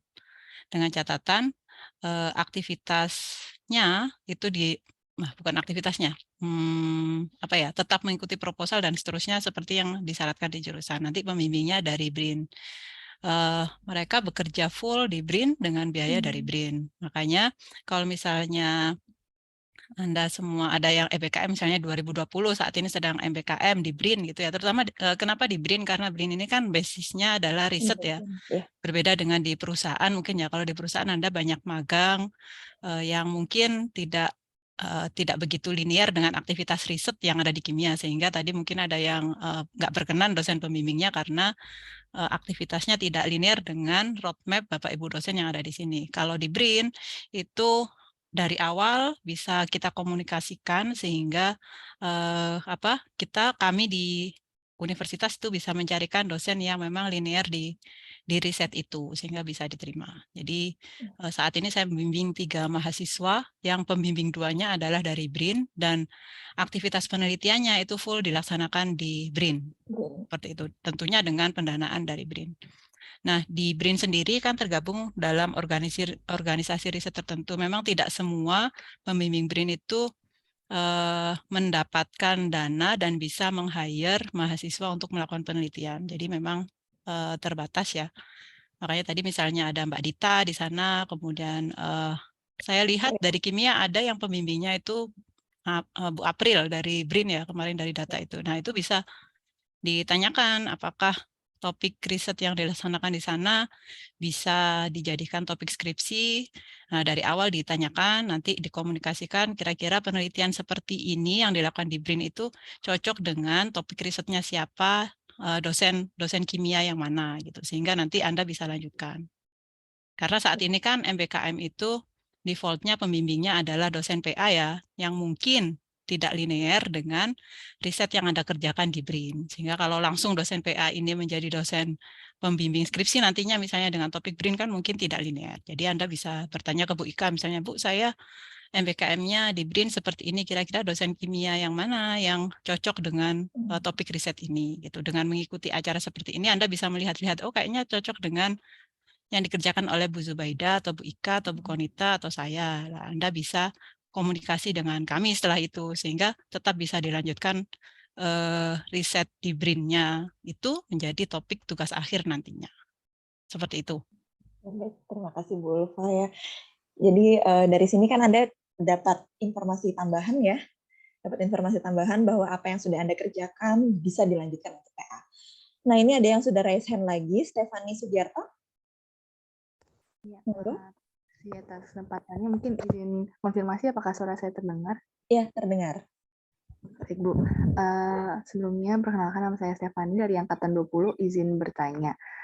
Jadi kalau misalnya kami itu mengikuti proyek penelitian dosen yang mungkin selesainya semester 8, yang mungkin bersamaan dengan proyek skripsi, itu apakah boleh ikut bimbingan dengan dosen lain yang berbeda dengan proyek penelitian dosen sebelumnya? Dan juga mungkin saya izin bertanya pertanyaan kedua juga, Bu. Kalau misalnya penelitian skripsi di bidang analitik, itu untuk bayarnya sendiri apakah bayar alat dan bahannya itu sendiri atau bakal dibantu oleh dosen ya, Bu? Terus mekanisme pembimbingannya itu seperti apa? Karena masih belum ada gambaran. Mungkin dari saya seperti itu. Terima kasih, Bu. Ya baik, terima kasih Stefani. Monggo mungkin dari Bu Konita ya, ada kaitannya dengan analitik. Oke. Baik, untuk yang pertanyaan yang pertama tadi apa mungkin bisa diulang untuk yang sebelum ke ininya? Yang kedua ya, ya. Tadi yang pertama, Stefani tadi bertanya kalau misalkan sudah mengikuti proyek dosen, kemudian ingin mengikuti apa namanya riset dari dosen yang lain, apakah diperbolehkan atau tidak? Nah, baik, terima kasih Bu Ika penjelasannya. Baik, di sini saya coba untuk menjawab pertanyaan dari Stefani. Jadi secara umum ini tadi hampir sama ya dengan pertanyaannya si siapa tadi ya? Arya. Arya, bukan yang ingin sudah riset mau riset lagi Imam. tadi itu ya? Imam. Oh iya, Nah, Imam, iya, Imam. Jadi secara ini kalau sudah mengikuti proyek riset proyek dosen tertentu dan itu memang tujuannya untuk tugas akhir, insya Allah itu nanti dijadikan sebagai judul skripsinya ya seperti itu ya Bu Ika. Dan untuk mengikuti penelitian dosen yang lainnya itu secara ini kan harus izin dulu pada dosen yang pertama yang Stefani ikuti untuk proyek penelitiannya tadi. Kalau itu sudah selesai, baru kalau memang masih ada waktu bisa mengikuti ke proyek selanjutnya gitu ya. Nah, kemudian untuk yang terkait dengan bahan dan alat, apakah bayar dan lain-lain, secara umum sama, peraturannya sama seperti semua untuk tugas akhir, tapi di beberapa dosen itu kan ada proyek penelitian. Nah, itu di analitik sendiri itu juga diserahkan ke masing-masing dosen dari pembiayaannya. Apakah pembiayaannya itu murni seluruhnya dari dosennya ataukah dari mahasiswanya itu sendiri, dan itu bisa ditanyakan langsung ke masing-masing dosennya. Biasanya seperti contoh mungkin untuk Pak Sabar tuh biasanya sudah ada proyeknya sendiri dan bukan dalam arti proyek, dalam artian seperti mikroped dan lain-lain itu kan untuk bahan alat semuanya sudah tersedia seperti itu. Nah, mungkin ada beberapa yang tidak ada itu baru bon alat atau bon bahan itu baru yang nanti tercatat di Sigma seperti itu untuk pembiayaannya. Mungkin ada yang ditanyakan lagi, Stefani? Bagaimana Stefani? Sudah cukup jelas dengan penjelasan Bu Konita? Mungkin saya izin konfirmasi untuk pertanyaan pertama ya Bu. Jadi itu iya. Maksudnya gimana? Kalau misalnya kita mengikuti proyek dosen di dosen A, kemudian mau melakukan pembimbingan skripsi dengan dosen B, itu apakah diperbolehkan gitu Bu? Yang untuk kira-kira dijadikan skripsi yang dosen A atau dosen B? Yang Stefani? Untuk yang skripsi yang B, Bu. Untuk skripsi yang B, baik.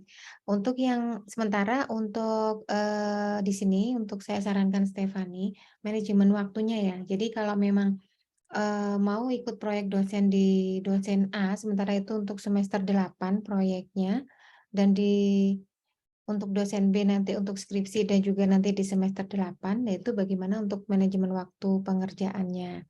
Itu satu. Kemudian yang kedua, untuk diperbolehkan tidaknya itu tadi izin dari dosen masing-masing, dosen A dan dosen B untuk pembimbingannya. Kadang ada dosen yang misalnya untuk dosen bimbingan sendiri meskipun TA semester 8 sudah mulai di semester 7 misalnya untuk review literatur dan lain-lain gitu ya. Jadi udah mulai berjalan seperti itu. Ada juga yang kalau tadi mengerjakan proyek yang dosen A misalnya, apakah hanya mengerjakan saja ataukah memang bisa langsung diangkat ke topik TA. Nah, saran saya kalau untuk mengerjakan saja ya, mending sekalian untuk TA. Jadi artinya apa yang Anda kerjakan itu juga mengerti juga tentang dasar-dasarnya mengapa datanya seperti itu dan lain-lain. Jadi waktunya tidak sia-sia seperti itu. Mungkin itu dari saya. Ya, terima kasih Bu Konita. Jadi gitu ya Stefani. Alangkah lebih baiknya kalau memang sudah sudah masuk proyek, Anda terjun langsung mendalam ya, totalitas ya totalitas tanpa batas ya. Jadi langsung dijadikan sebagai topik skripsi. Jadi Anda juga lebih mudah gitu ketika nanti ujian, karena Anda sudah melakukan penelitian tanpa harus lagi belajar topik yang baru. Kalau dari Bu Konita seperti itu tadi ya. Stefani, gimana? Baik, terima kasih banyak atas jawabannya, sangat membantu. Ya, sama-sama. Terima kasih. Ada lagi mungkin dari teman-temannya yang lain? Silakan. Silakan, ini ada 2 ya. M. Naufal dulu. Nanti Wahyu Abdul setelah ini ya. M. Naufal, silakan. Baik, terima kasih atas pertanyaannya Bu. Saya Muhammad Nawal Zakif dari Angkatan 30. Izin bertanya terkait beberapa penelitian dari dosen yang mungkin tadi sudah dijelaskan, yaitu ada dari kimia analitik, kimia organik, sama kimia fisik. Maka dari beberapa dan kimia tersebut itu nanti pada kita akhirnya pas setelah melakukan skripsi gitu, mungkin melakukan penelitian itu apakah ada dari tindak lanjut mungkin dari publikasi jurnal atau sebagainya. Jadi nama mahasiswa terkait itu terpublikasi juga. Karena saya tanya-tanya ke beberapa tingkat, ada yang beberapa namanya itu maksudnya tercantum gitu. Mungkin dari jurusan lain gitu. Seperti itu, Bu. Terima kasih. Baik, terima kasih pertanyaannya, Noval. Bu Konita, Bu Zubed mau menjawab? Monggo, siapa Bu Zubed dulu? Iya, tentang ketercantuman nama mahasiswa di publikasi ya. Itu sebetulnya tidak ada aturan tertulis ya, Mas. Tapi itu biasanya gini, kalau Anda menghasilkan publikasi itu selama Anda sedang skripsi, ya, jadi Anda sendiri yang menulis, itu kita tempatkan nama Anda sebagai nama pertama. Jadi ikut dalam publikasi nama pertama, dosen pembimbing sebagai nama terakhir, sebagai corresponding author. Jadi Anda sebagai pelaksana penelitian, sedangkan dosen pembimbing sebagai orang yang bertanggung jawab pada penelitian tersebut. Jadi dia sebagai corresponding author. Nah, jadi tapi ini cukup tricky ya Mas ya, karena publikasi Anda harus Anda lakukan setelah Anda proposal, ya, dan sudah accepted sebelum Anda lulus.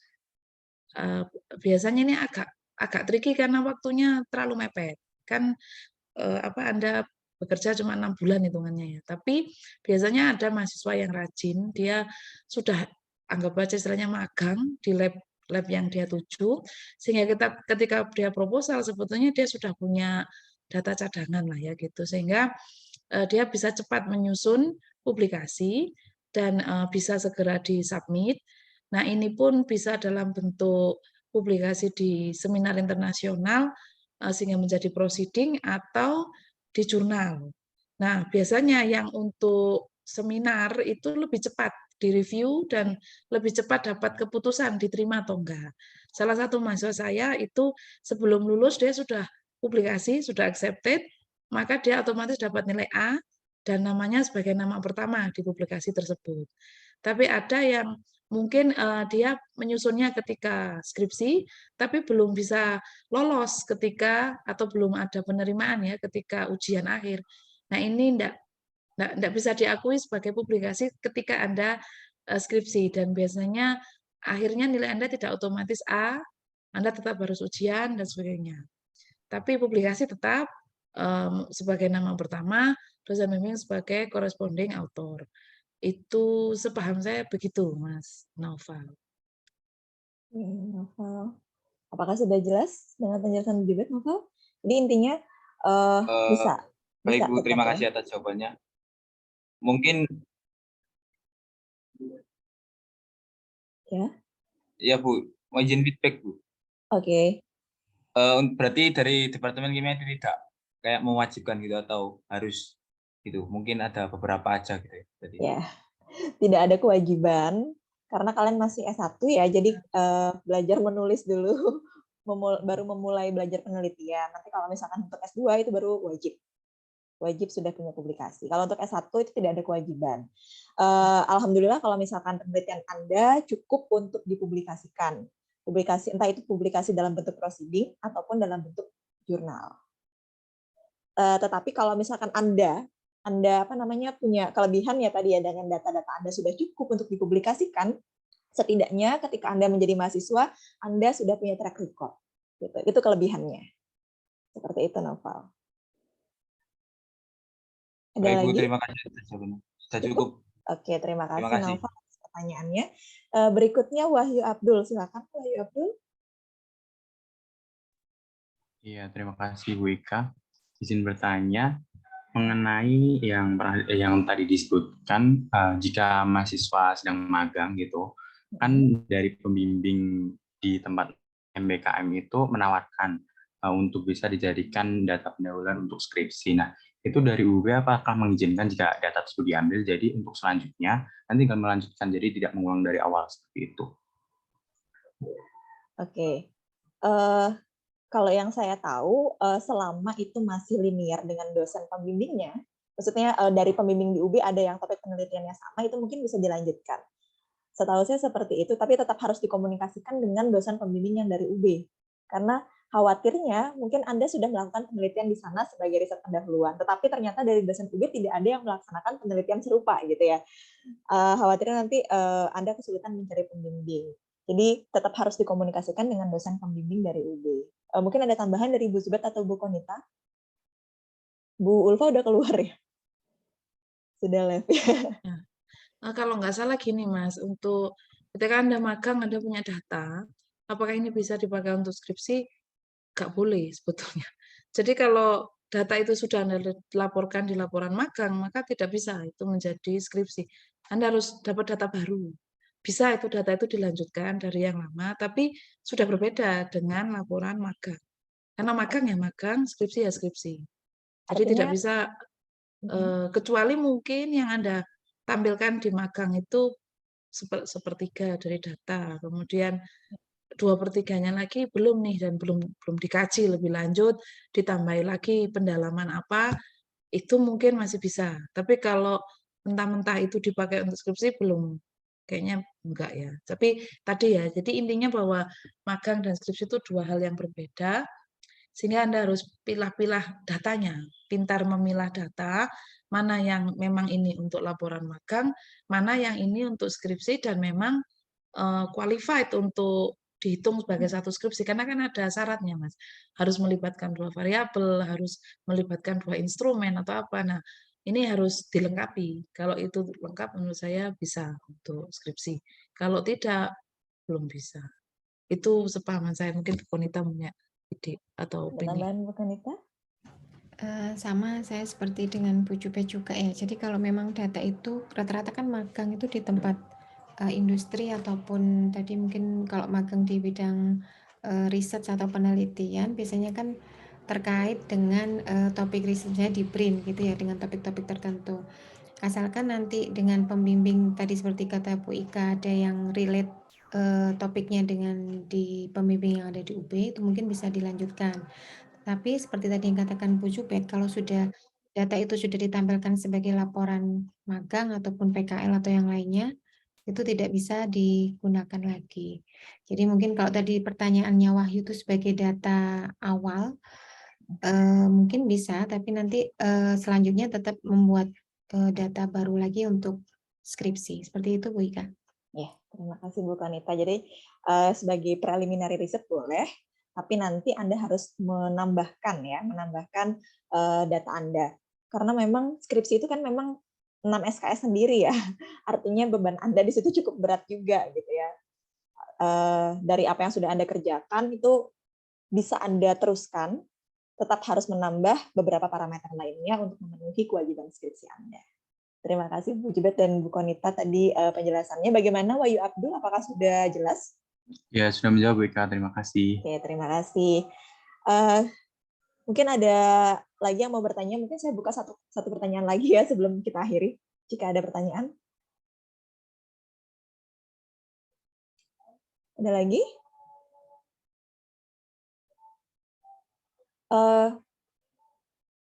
Kalau saya boleh bertanya lagi? Oh iya, silakan Wahyu Abdul. Ya, tadi Ibu Ika menyinggung tentang dosen pembimbing di UB ya. Berarti pembimbing di UB itu istilahnya pembimbing pertama gitu ya. Nah, dari saya kan belum tahu kan ya kalau di topik penelitian tentang penelitian yang saya lakukan di tempat magang di BRIN ini itu sesuai nggak sama dosen saya. Nah, awalnya itu kan emang topiknya itu lebih ke biokimia ya, tapi dosen pembimbing saya kan sekaligus DPA itu kan Pak Masruri. Nah, jadi mengalihkan gitu dari sayanya, ibaratnya langsung mengalah gitu untuk pindah ke kimia organik gitu. Tapi tetap untuk sampel itu masih sama, cuma perlakuan ataupun hasilnya aja yang beda gitu. Jadi dari kita tetap menyesuaikan pembimbing di UB ya, Bu. Sebentar. Jadi Wahyu Abdul sekarang penelitiannya tentang apa dulu? Tentang itu, Bu, isolasi purifikasi dari kelapa sawit gitu, Bu. isolasi kelapa sawit. Memang kalau misalkan melihat penelitiannya Wahyu sekarang, relate-nya memang ke organik ya. Iya, Pembimbingnya tapi bisa dari sebelumnya organik. itu di enzim Bu, enzimnya dari kelapa sawit. Makanya Pak Mas Ruri tidak bersedia dan mengalihkan ke Bu Ari kalau tidak salah. Oh, jadi sekarang pembimbing untuk MBKM-nya dengan Bu Ari. Tetap Pak Mas Ruri Bu. Jadi saya memilih mengalah untuk memilih kimia organik. Gitu. Artinya penelitiannya Anda nanti akan ke organik, tetap ke isolasi. Iya, betul Bu. Tetap ke organik. Karena juga tertarik dengan topiknya. Oke, berarti seharusnya nanti boleh dilanjutkan komunikasi dengan Pak Mas Ruri ya terkait dengan ini. Beliau bersedia nggak membimbing, karena setahu saya kalau penelitian tadi ya dengan lanjutan dari MBKM, apakah pendanaannya bisa dilakukan oleh pemberi dari pihak MBKM-nya? Kalau memang bisa dilakukan dengan sana, berarti kan nanti tinggal dikomunikasikan dengan Pak Mas Ruri. Apakah bersedia membimbing? Seperti itu, Wahyu. Gitu. Oh ya, baik, terima kasih Bu. Nah, karena memang saya pikir tadi masih biokimia ya pembimbingnya, sementara penelitian tentang organik. Tapi kalau memang sudah linier apa yang dikerjakan dengan apa yang dikerjakan di sana dengan pembimbingnya Pak Mas Ruri, berarti sudah sesuai gitu. Sudah sesuai. Oke, ada lagi? Cukup? Untuk yang terkait dengan proyek dosen, mungkin saya sedikit menambahkan ya, tadi Bu Wanita menambahkan pertanyaan maksud saya, bukan menambahkan informasi. Biasanya untuk dosen-dosen apakah akan membuka informasi kepada mahasiswa bahwa saya ada penelitian nih gitu. Kalau dari Bu Zubaid dan Bu Konita kira-kira seperti apa supaya nanti biasanya adik-adik mahasiswa cenderung untuk mengikuti dosen-dosen yang ada proyek gitu. Biasanya akan disampaikan ataukah akan akan di-keep gitu ya, kecuali kalau misalkan ada mahasiswa yang bertanya baru akan dijelaskan. Kalau Bu Konita dan Bu Zubaid seperti apa? Monggo, Konita. Baik, mungkin saya dulu ya, karena anggotanya banyak ya di analitik ini. Jadi kalau sepengetahuan saya, untuk kalau misalnya ada proyek dosen, mungkin diumumkan ya, maksudnya diumumkan itu mungkin ketika beliaunya sedang mengajar, atau seperti tadi Prof. Ani mungkin dengan Imam tadi, mungkin ketika mata kuliah sensor elektroanalitik ya, Imam ya, mungkin sehingga beliaunya menyampaikan langsung dan bisa langsung, mahasiswa itu bisa langsung tertarik untuk mengikuti proyek beliau. Kemudian kalau secara eksplisit sih saya belum nemuin maksudnya mengumumkan, oh ini saya punya proyek ini gitu. Antar masing-masing dosen tuh tipenya berbeda ya. Kalau di analitik bisa lewat itu tadi mata kuliah, bisa disampaikan lewat mata kuliah, atau biasanya dari kakak tingkatnya. Jadi kakak tingkatnya yang sudah mungkin sekarang bergabung dengan Pak Sabar atau Bu Hermin atau mana, nah itu biasanya mereka menanyakan bagaimana proses yang dilakukan bimbingannya dan sebagainya. Jadi untuk kayak pengumuman proyek secara eksplisit ya tidak ada. Jadi langsung mungkin ketika beliau kuliah atau kecuali kalau mungkin ada proyek seperti DPP SPP memerlukan mahasiswa atau nama mahasiswa, mungkin beliaunya langsung oh saya kenalnya dengan mahasiswa ini atau biasanya langsung ditunjuk gitu atau bagaimana.